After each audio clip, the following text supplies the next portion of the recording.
কালো জিরা, কালো জিরা খেয়ে আপনি আপনার জীবনের সমস্ত রোগকে মিটিয়ে ফেলতে পারেন। যত ধরনের রোগ আছে সকল রোগ শেষে যাবে ইনশাআল্লাহ তাআলা। নবী মুহাম্মদ মুস্তাফা সাল্লাল্লাহু আলাইহি সাল্লাম বলেছেন, কালো জিরা হচ্ছে সর্বরোগের ওষুধ, শুধু মৃত্যু ব্যতীত।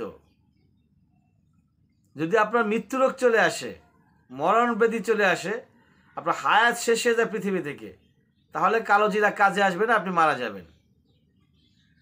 ম্যান ইজ মর্টাল, প্রত্যেকটা মানুষকে মরতে হবে। পৃথিবীতে যত প্রাণী আছে প্রত্যেক প্রাণীকেই মৃত্যুর স্বাদ গ্রহণ করতে হবে। কে বলছে? মহান রব্বুল আলামিন বলেছেন।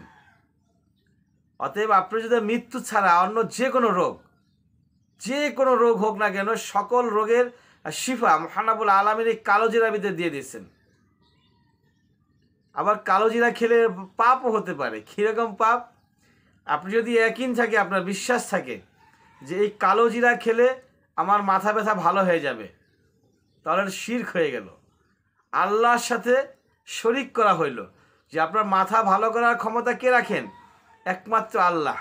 আপনি যদি বলেন যে এই কালো জিরা আমার মাথা ঠিক করবে, তাহলে আপনি পাপিষ্ঠ হয়ে যাবেন। কালো জিরা অবশ্যই খেতে হবে।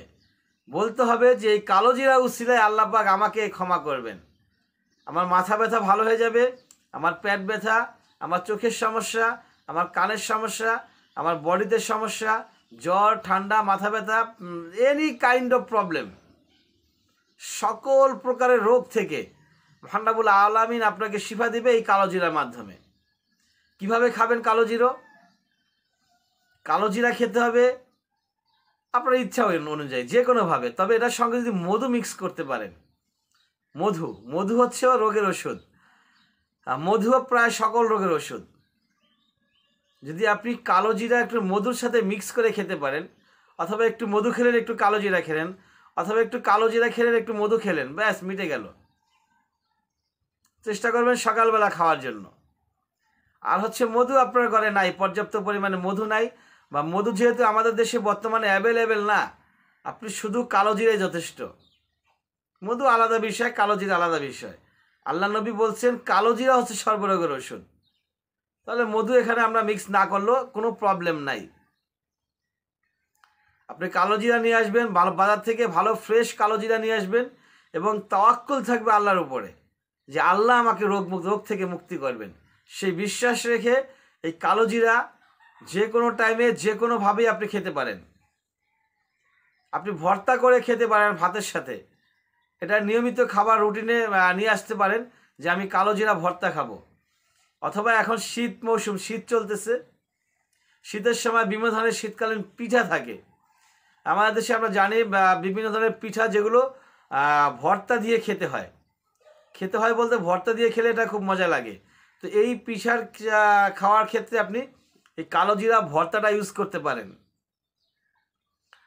এবং রুটির সাথেও খেতে পারেন, ভাতের সাথে খেতে পারেন, এমনিতেও আপনি কাঁচা চিবিয়ে কালো জিরা খেতে পারেন। মোট কথা যেভাবেই খান না কেন, কালো জিরা আপনার শিফা দান করবে। বর্তমান বিজ্ঞান বলছে মস্তিষ্কে কালো জিরার তেল মস্তিষ্কে অক্সিজেন সরবরাহ করতে সহায়তা করে। অর্থাৎ মস্তিষ্কে যদি অক্সিজেন বেশি পরিমাণে প্রবেশ করানো যায়, তাহলে আপনার ব্রেনটাকে ভালো থাকবে, আপনার মস্তিষ্ক ভালো থাকবে।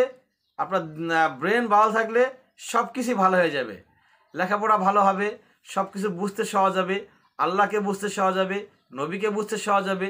অর্থাৎ ব্রেন যার ভালো, দুনিয়াবাসী তাকে ভালোবাসে, তাই না?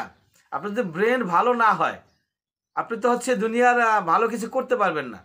একজন পলিটিশিয়ান হওয়ার জন্য হইতে হলে ভালো ব্রেন লাগবে, একজন ভালো আলেম হইতে হলে ভালো ব্রেন লাগবে, একজন ডক্টর, ইঞ্জিনিয়ার, পাইলট হইতে হলে ভালো ব্রেন লাগবে।